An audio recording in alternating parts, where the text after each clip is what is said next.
Hello friends, स्वागत है आप सभी का हमारे चैनल पर। तो हम लोगों ने मुद्रा एवं बैंकिंग में लगभग 25 क्वेश्चन कर लिया था। तो आज हम लोग उसके आगे क्वेश्चन करेंगे। तो यहाँ पर है क्वेश्चन नंबर 26, एकीकृत भुगतान अंतरापृष्ठ यानी कि यूपीआई के बारे में बात हो रहा है। यूपीआई को कार्यान्वित करने से निम्नलिखित में से किसके होने की सर्वाधिक संभावना है? तो ये है ऑनलाइन भुगतानों के लिए मोबाइल वॉलेट आवश्यक नहीं होंगे। तो जैसे कि आप लोग हमेशा यूपीआई का उपयोग करते होंगे तो उसमें वॉलेट की आवश्यकता नहीं होती है, बस अपना बैंकिंग उसमें ऐड करिए और यूपीआई पिन डालकर पेमेंट कर देते हैं। तो वैसे ही इसमें आवश्यकता नहीं होती है, तो वही से ऑप्शन नंबर ए हो जाएगा। 27 नंबर क्वेश्चन है, मौद्रिक नीति समिति यानी कि एमपीसी के संबंध में निम्नलिखित कथनों पर विचार कीजिए।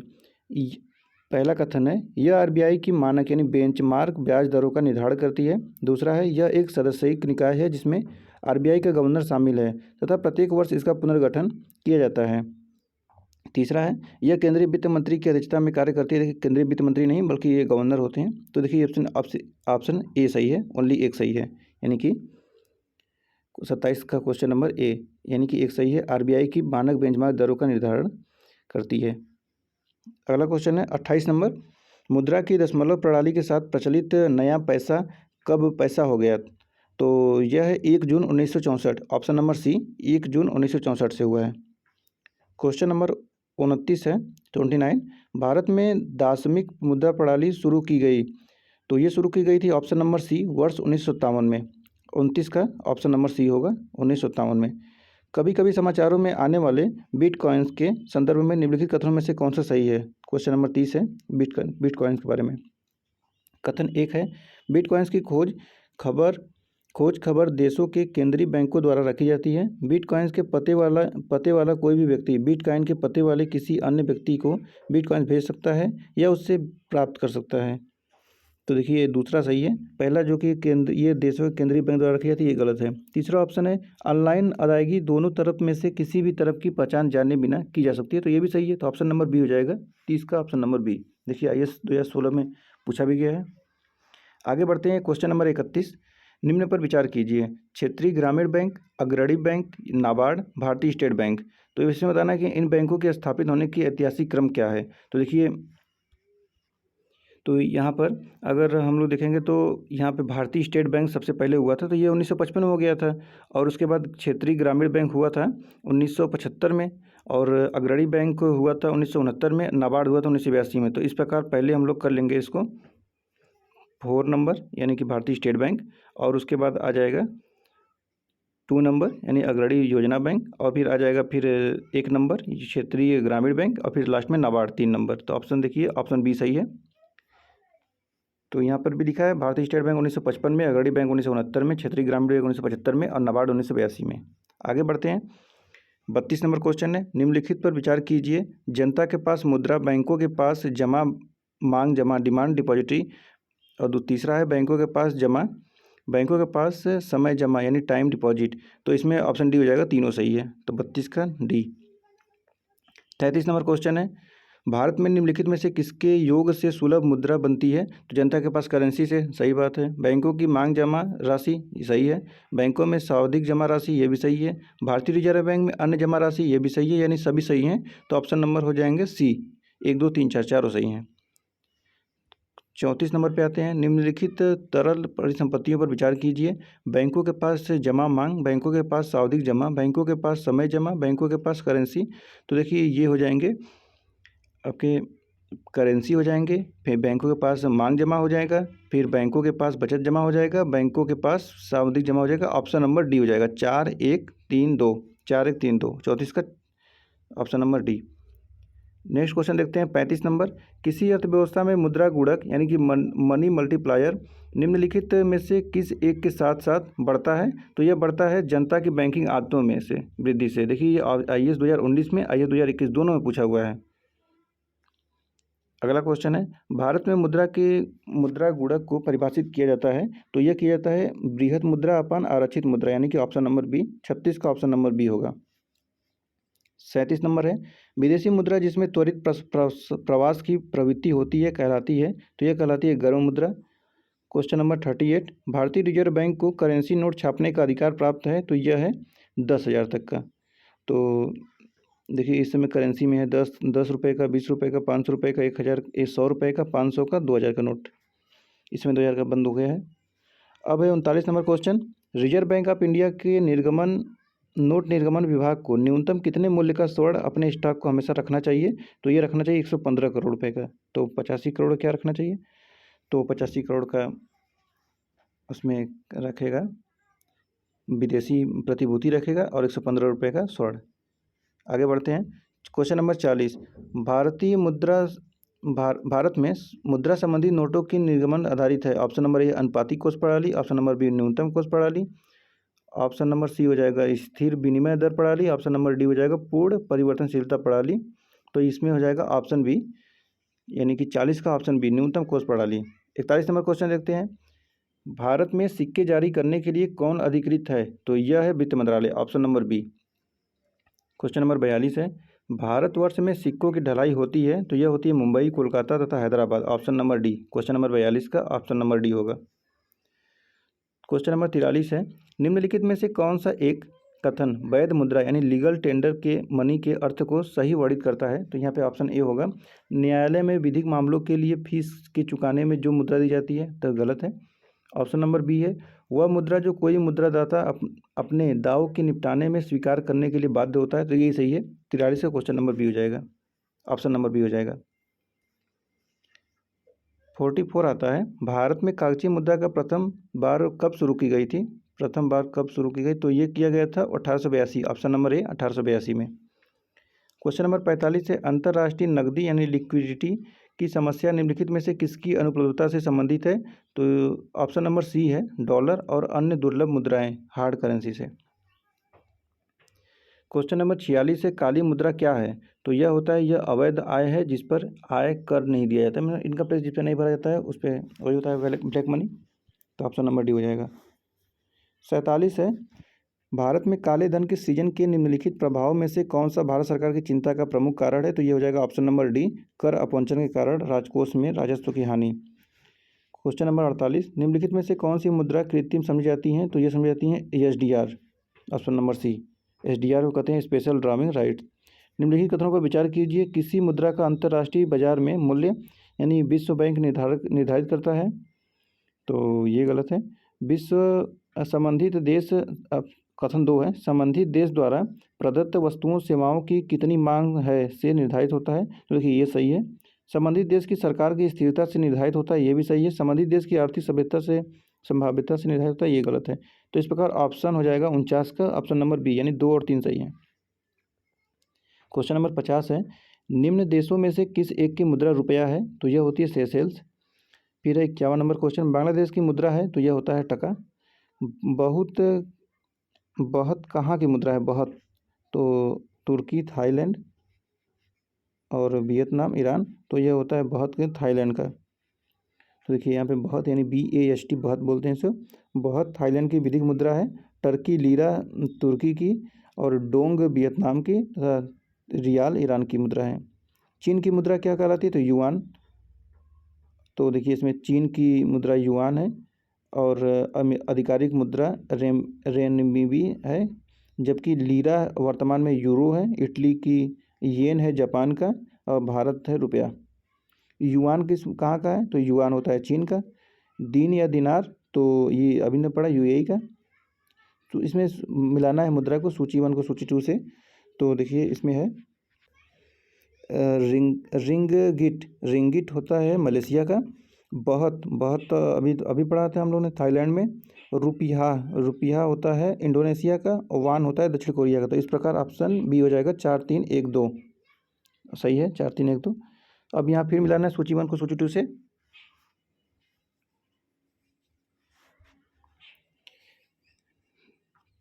इसमें और वह है, तो एक और हिंदी में लिखा हुआ है।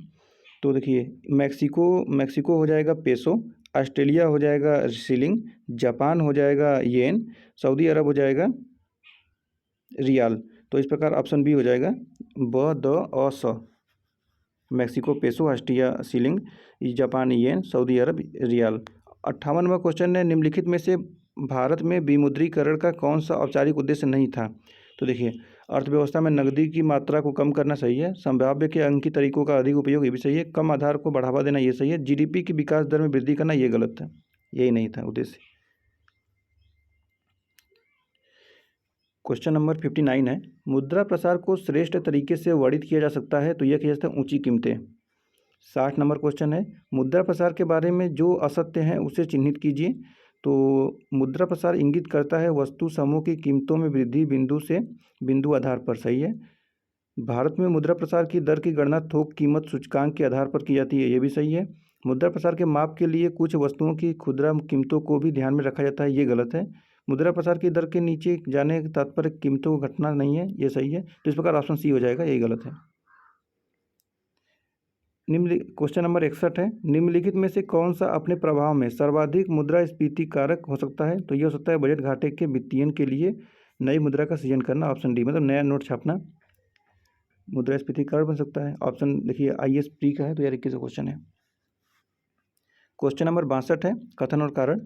सरकार को अवरुद्ध मुद्रास्फीति से निपटने के लिए कठिन समय का सामना करना पड़ता है, क्योंकि यदि स्थिति अर्थव्यवस्था में आपूर्ति अड़चन तथा अक्षम वितरण जैसे अभाव के कारण होता है, तो ये सही है। ए और आर दोनों सही सत्य है, और आर ए की सही व्याख्या भी कर रहा है, तो इस प्रकार ऑप्शन ए हो जाएगा।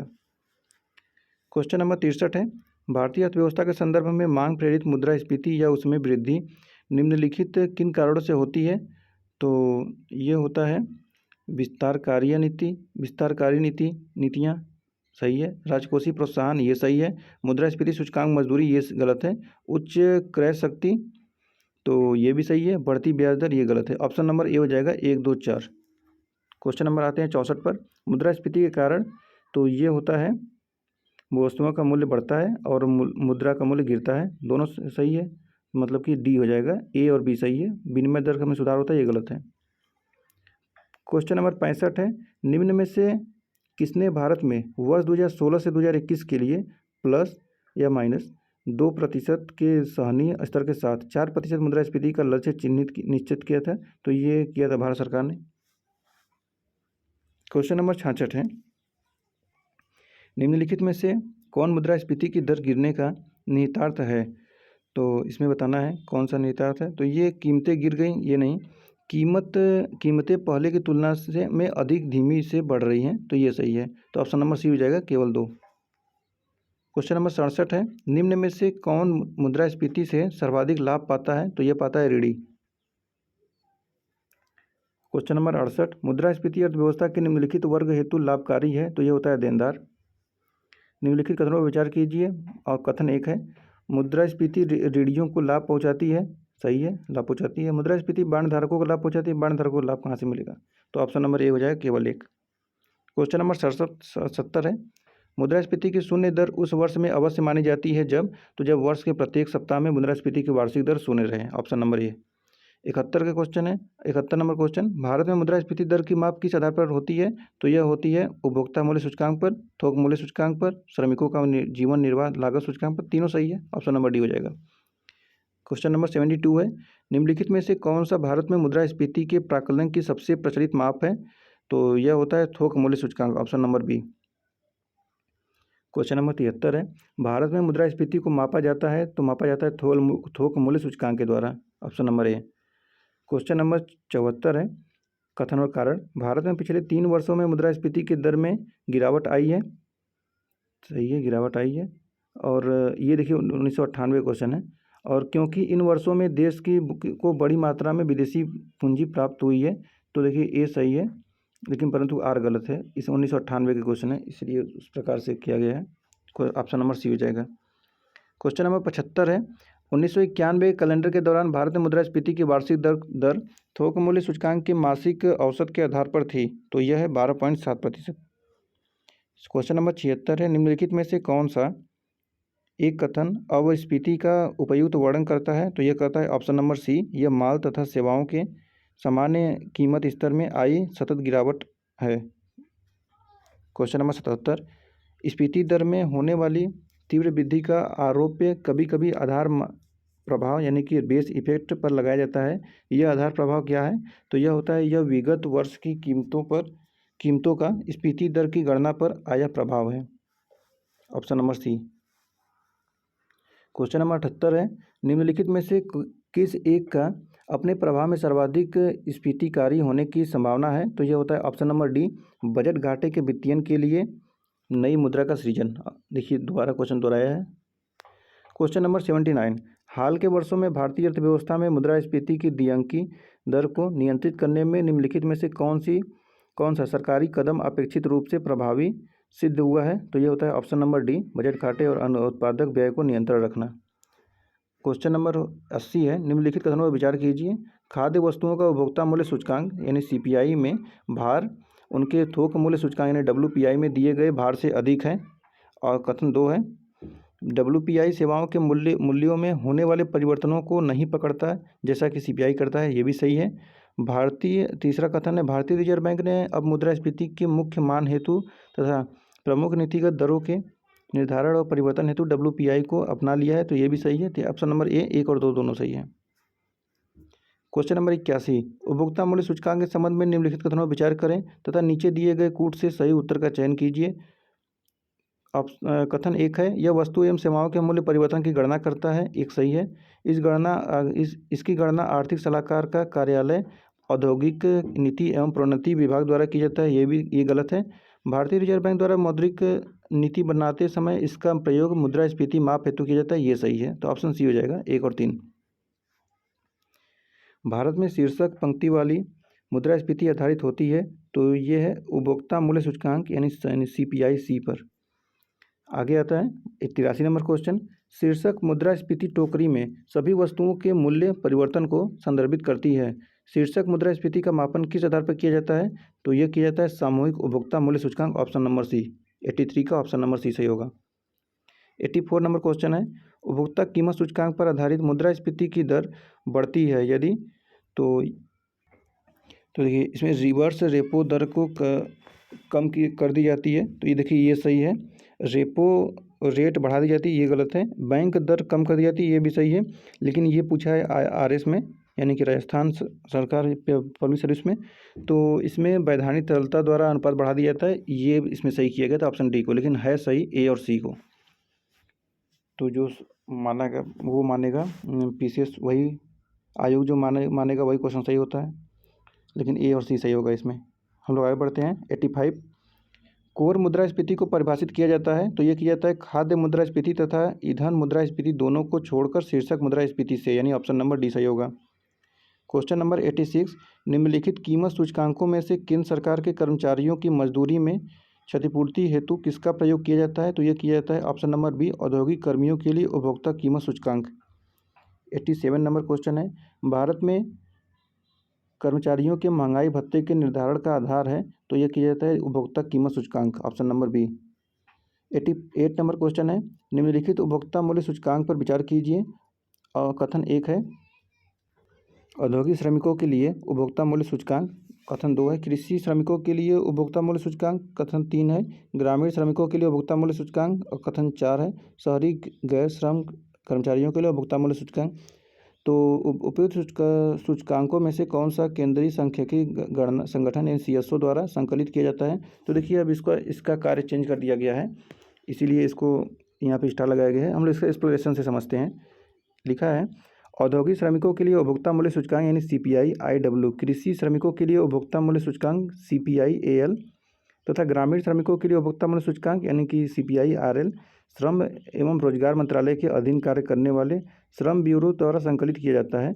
जबकि शहरी गैर श्रम कर्मचारियों के लिए उपभोक्ता मूल्य सूचकांक यानी सीपीआई यूएनएमई पहले केंद्रीय सांख्यिकी संगठन सीएसओ द्वारा संकलित किया जाता था, जिसे अप्रैल 2008 से बंद कर दिया गया।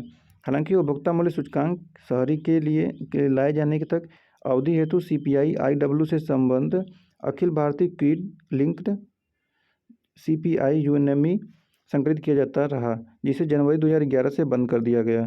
वर्तमान में सीपीआई अर्बन और सीपीआई रूरल का संकलन किया जाता है। तो इस प्रकार देखिए वो बंद कर दिया गया, इसीलिए वहाँ पर स्टार लगाया गया है। क्वेश्चन नंबर 89 है, भारत में लोक मूल्य सूचकांक यानी डब्ल्यूपीआई के आंकड़े निम्नलिखित में से कौन सा स्थापना यानी कार्यालय जारी करता है? तो यह कहता है वाणिज्य एवं उद्योग मंत्रालय, option number B.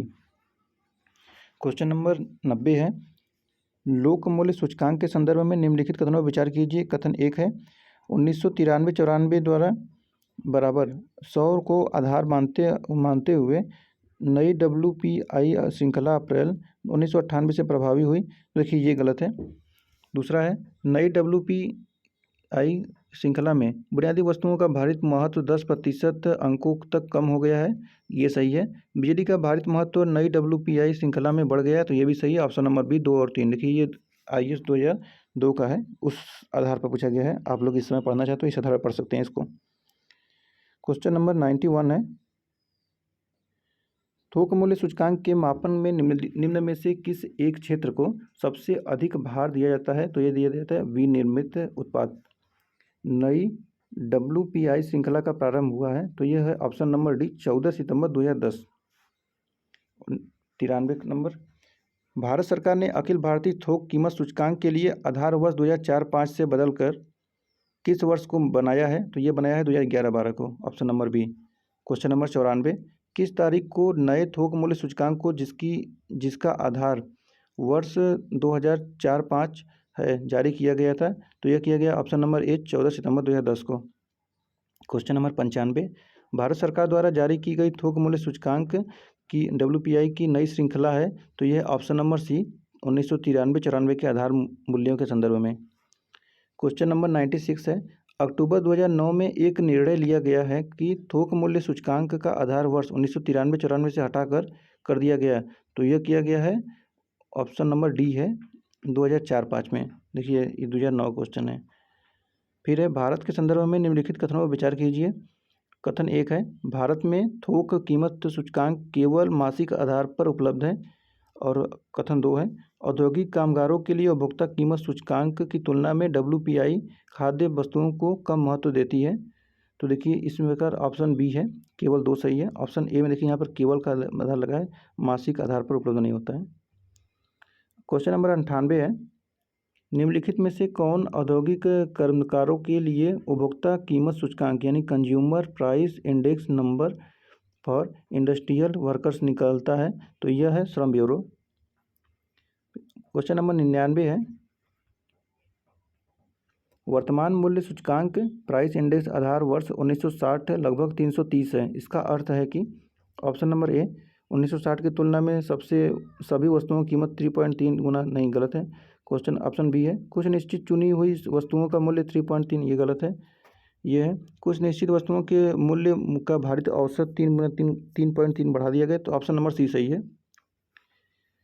Question number 100, औद्योगिक उत्पादन सूचकांक यानी कि IIP की नई श्रेणी में जो भारत सरकार द्वारा 10 जून 2011 को जारी की गई थी, आधार वर्ष को परिवर्तित कर दिया गया है 1993-94 से, तो यह था 2004-05 में।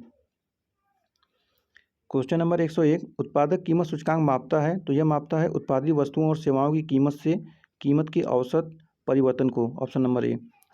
102 नंबर है, कथन और कारण, समग्र पूर्ति वक्र में विवर्तन के कारण लागत प्रेरित स्फीति होती है क्योंकि मजदूरी में वृद्धि के कारण समग्र पूर्ति वक्र में विवर्तन होता है। तो यहाँ पर ऑप्शन हो जाएगा ए और आर दोनों सही है, इसका सही स्पष्टीकरण कर रहा है। 103 नंबर है, निम्नलिखित में से कौन मुद्रास्फीति के नियंत्रण की विधि नहीं है? तो ये होता है ऑप्शन नंबर सी, ब्याज दर को कम करना। 104 नंबर कथन और कारण है, अक्टूबर 2009 से फरवरी 2010 तक भारत में मुद्रास्फीति दर ऋणात्मक हो गई थी क्योंकि वैश्विक बाजार में पेट्रोल का मूल्य 140 डिग्री प्रति बैरल से घटकर $30 प्रति बैरल रह गया था। तो ऑप्शन नंबर ए है, सही व्याख्या कर रहा है, दोनों सही है। क्वेश्चन नंबर 105 है, भारत में मुद्रास्फीति के संदर्भ में निम्नलिखित में से कौन सा सही है? तो देखिए भारत में मुद्रास्फीति का नियंत्रण केवल भारत सरकार का उत्तरदायित्व है, केवल नहीं है। देखिए इसमें ऑप्शन नंबर सी है, घटा हुआ मुद्रा परिचलन यानी कि मनी सर्कुलेशन मुद्रास्फीति के नियंत्रण में सहायता करता है, यही सही है, option number C. Question number 106, गुल्लक बच्चा बैंक कहाँ है? तो यह है पटना में। क्वेश्चन नंबर 107, भारत में शहरी सहकारी बैंकों के संदर्भ में निम्नलिखित कथनों पर विचार कीजिए। कथन 1 है, राज्य सरकारों द्वारा स्थापित स्थानीय मंडलों द्वारा उनका पर्यवेक्षण एवं विनिमय किया जाता है, तो नहीं, राज्य सरकार द्वारा नहीं किया जाता है। कथन 2 है, वे इक्विटी शेयर और अधिमांश शेयर जारी कर सकते हैं, सही है। कथन 3, उन्हें वर्ष 1966 में एक संशोधन के द्वारा बैंक कार्य विनिमय विनियमन अधिनियम 1949 के कार्य क्षेत्र में लाया गया था? तो ये सही है, ऑप्शन नंबर बी। 2 और 3 दोनों सही हो जाएंगे, पहला गलत है। क्वेश्चन नंबर 109 है, राजस्थान में राजपूताना महिला नागरिक सहकारी बैंक ने जिस शहर एवं तिथि से कार्य प्रारंभ किया है वह है जयपुर। जयपुर 30 अगस्त 1995, ऑप्शन नंबर ए हो जाएगा। 110 नंबर क्वेश्चन है, हाल ही में बैंक ऑफ राजस्थान का विलय हुआ है, इनमें से किसी एक के साथ हुआ है? तो ये हुआ था ICICI के में 13 अगस्त 2010 को। क्वेश्चन नंबर 111 है, निम्नलिखित में से कौन सा बैंक मुख्यतः लघु उद्योगों के संबंध में कार्य करता है? तो ये करता है SIDBI, यानी कि ऑप्शन नंबर ए हो जाएगा 111 का, ऑप्शन नंबर ए। 112 है, भारतीय लघु उद्योग विकास बैंक यानी सिडबी का मुख्यालय कहाँ स्थित है? तो लखनऊ में है, ऑप्शन नंबर बी। सिडबी की स्थापना की गई थी तो लघु स्तरीय उद्योगों को वित्त प्रदान करने हेतु, ऑप्शन नंबर बी हो जाएगा 113 का, option number B. 114 number question है, भारत में सार्वजनिक क्षेत्र के बैंकों का हाल ही में किए गए एकीकरण क्या अनेक लाभ लक्षित है? तो यहाँ पर है कथन एक है, पैमाने की मितव्ययिता, सही है। दूसरा है पंजी का आसान पहुँच, ये भी सही है। व्यापक भौगोलिक क्षेत्र का विस्तार, ये भी सही है। विश्व स्तरीय आकार के बैंक हैं ये ये भी सही है, यानी कि सभी सही है, तो ऑप्शन नंबर डी हो जाएगा 1 2 3 4। अगला क्वेश्चन है 115 नंबर, वर्तमान में स्टेट बैंक ऑफ इंडिया को छोड़कर भारत में सार्वजनिक क्षेत्र के बैंक हैं? तो ये है 20, 2011 क्वेश्चन है। 116 नंबर क्वेश्चन है, निम्नलिखित में से कौन सा बैंक सार्वजनिक क्षेत्र का वाणिज्यिक बैंक है? तो ICI बैंक, HDFC बैंक और इंडियन ओवरसीज बैंक और UTI। तो ये ऑप्शन सी है, Indian overseas bank. Question number 117 है, निम्नलिखित में से कौन एक निजी बैंक है? तो ऑप्शन नंबर सी है, पंजाब। क्वेश्चन नंबर 118 है, निम्नलिखित में से कौन सा एक राष्ट्रीयकृत बैंक नहीं है? तो यह है ICICI बैंक, बाकी बैंक ऑफ बड़ौदा, केनरा, पंजाब सब है। क्वेश्चन नंबर 119, निम्न भारतीय बैंकों में से कौन सा राष्ट्रीयकृत बैंक नहीं है? तो ये ICI नहीं है, अभी पढ़ा था, कॉर्पोरेशन देना विजय है। क्वेश्चन नंबर 120, निम्नलिखित में से कौन भारत में व्यापारी बैंकों की देनदारियों में सबसे महत्वपूर्ण अंश है? तो यह है सावधि जमाएं। 121 नंबर क्वेश्चन है, भारतीय स्टेट बैंक की स्थापना कब हुई थी? तो ऑप्शन नंबर बी 1955। भारत का सबसे बड़ा व्यापारिक बैंक है? तो ये है State Bank of India, option number B. भारत का सार्वजनिक क्षेत्र में सबसे बड़ा वाणिज्यिक बैंक वही है, SBI, ऑप्शन नंबर सी हो जाएगा। किस भारतीय व्यावसायिक बैंक ने सबसे पहले चलती फिरती ATM सेवा प्रारंभ की है? चलती फिरती ATM, तो ये किया था ICICI ने। भारत के, इसका एक्सप्लेनेशन देखते हैं, भारत के निजी क्षेत्र के सबसे बड़े बैंक ICICI बैंक लिमिटेड ने 12 दिसंबर 2002 को मुंबई में सबसे पहले चलती फिरती ATM सेवा प्रारंभ की थी। 125 नंबर क्वेश्चन है, अप्रैल 2011 से भारतीय स्टेट बैंक के चेयरमैन के पद पर कौन कार्यरत है? देखिए 2012 क्वेश्चन है, तो ये है प्रदीप चौधरी। तो वर्तमान में कौन है? तो वर्तमान में दिनेश कुमार खारा है। 126 नंबर क्वेश्चन है, निम्नलिखित में से किस बैंक ने चीन में अपनी शाखा पहली खोली है? तो ये खोली है स्टेट बैंक ऑफ इंडिया, यानी ऑप्शन नंबर सी। निम्नलिखित में से किस बैंक द्वारा सिंपली क्लिक क्रेडिट कार्ड योजना प्रारंभ की गई है? तो ये है SBI। 128 नंबर क्वेश्चन है, निम्नलिखित निजी बैंकों में से किस बैंक ने चीन के सर्वप्रथम, तो वही सेम क्वेश्चन है, नहीं सेम क्वेश्चन नहीं है, सर्वप्रथम अपनी शाखा स्थापित की है? एक्सिस बैंक ने की है, option number C, Axis Bank. निजी बैंक में, ये निजी बैंक का है इसलिए। निम्नलिखित में कौन सी संस्था दीर्घकालीन औद्योगिक वित्तीयन में संलग्न है? तो ये है ICICI, IDBI, IFCI। तो ये ऊपर सभी हो जाएंगे। देखिए इसकी स्थापना देख लेते हैं।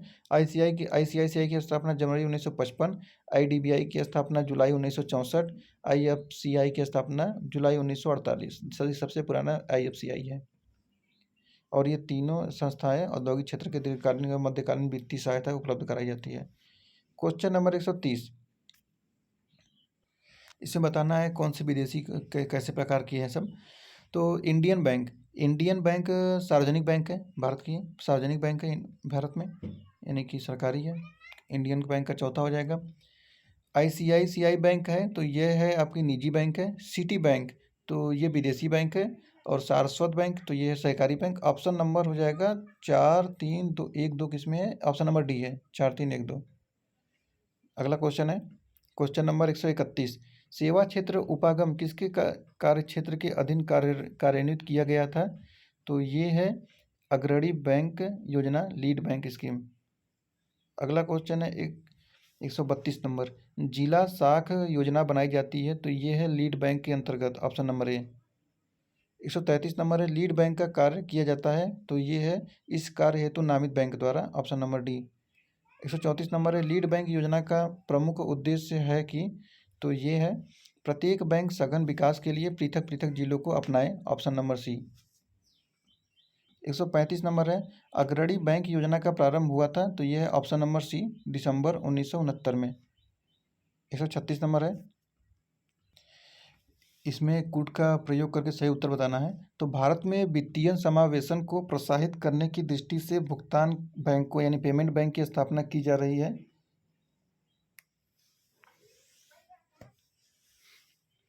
इस दृष्टि से निम्नलिखित कथनों में से कौन सा सही है?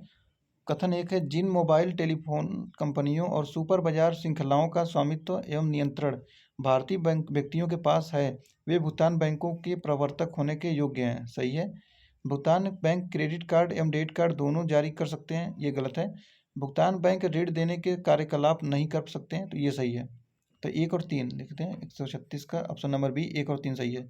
आइए 2016 क्वेश्चन है। 137 नंबर प्रति छाया बैंकिंग क्या है? तो ये है गैर बैंकिंग वित्तीय संस्थाओं द्वारा वित्तीय तथा अन्य गतिविधियों को संपन्न करना, ऑप्शन नंबर बी।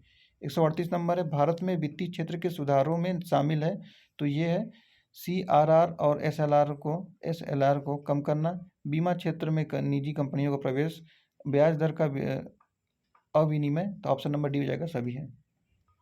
139 नंबर है, जब से भारत में आर्थिक सुधार कार्यक्रम चलाए गए हैं तब से बैंकों के वैधानिक तरलता अनुपात तथा नगद कोष अनुपात के संदर्भ में निम्नलिखित कथनों में से कौन सा सही है?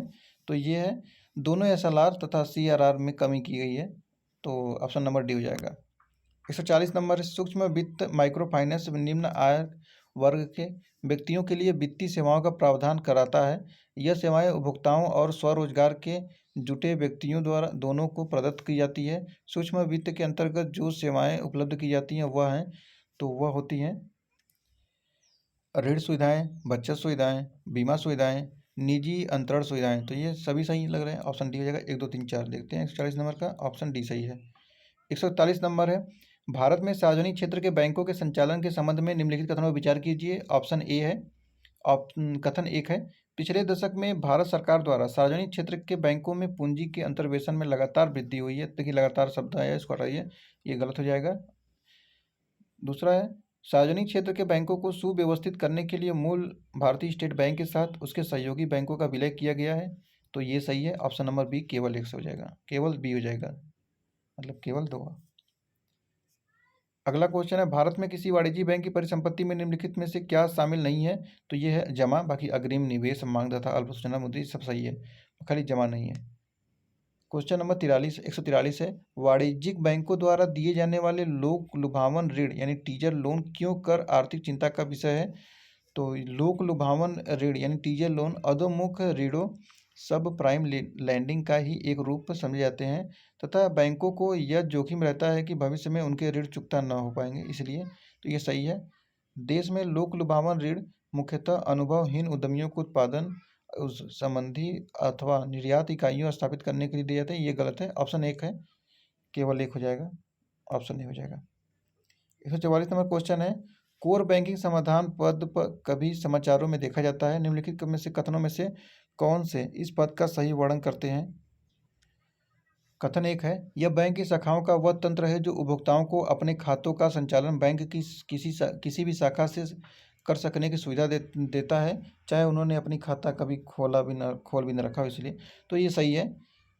दूसरा है, यह व्यवसायिक बैंकों पर कंप्यूटरीकरण के माध्यम से RBI का नियंत्रण बढ़ाने का प्रयास है, तो ये गलत है।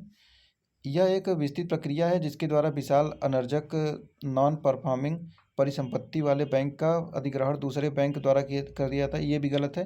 इसका केवल 1 लग रहा है, ऑप्शन ए केवल 1 सही है। 145 नंबर क्वेश्चन है, हाल ही में भारत सरकार ने किस संस्था में लगी रिजर्व बैंक ऑफ इंडिया की पूंजी स्टेक को क्रय किया है? तो यह है option B State Bank of India. 146 number question है, निम्नलिखित युग में विचार कीजिए।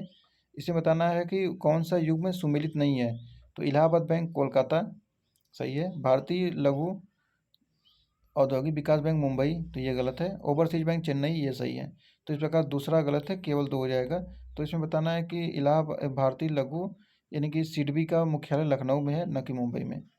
147 नंबर है, वाणिज्यिक बैंकों में गैर निष्पादीय परिसंपत्तियों का अर्थ है, तो यह होता है ऋण जिन पर ब्याज तथा मुख्य रकम की वसूली नहीं होती है, ऑप्शन सी। 148 नंबर क्वेश्चन है, निम्नलिखित पर विचार कीजिए। कथन एक है बाजार ऋणादान यानी मार्केट बोरिंग, और दूसरा है ट्रेजरी बिल, तीसरा है भारतीय रिजर्व बैंक को निर्गमित विशेष प्रतिभूतियाँ।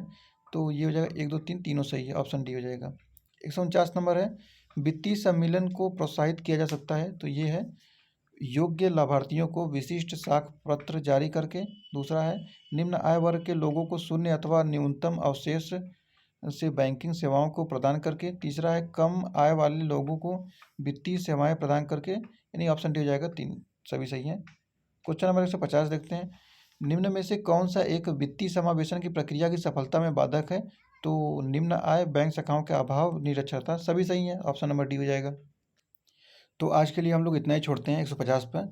इसमें लगभग 395 क्वेश्चन है। तो हम लोग अब नेक्स्ट वीडियो में यही 151 से शुरू करेंगे और पूरे 395 को ख़त्म करेंगे। तो लगातार इसको देखते रहिए, वीडियो ज़्यादा बड़ा ना हो जाए इसलिए इसको छोटा बनाया गया है। अगर वीडियो आपको पसंद आए इसको लाइक करिएगा और चैनल को सब्सक्राइब करिएगा। घटना चक्र देखिए बहुत ज़रूरी होता है, तो इसको पढ़ते रहिए लगातार। चलिए फिर मिलते हैं नेक्स्ट वीडियो में, तब तक के लिए धन्यवाद। आपका दिन शुभ हो।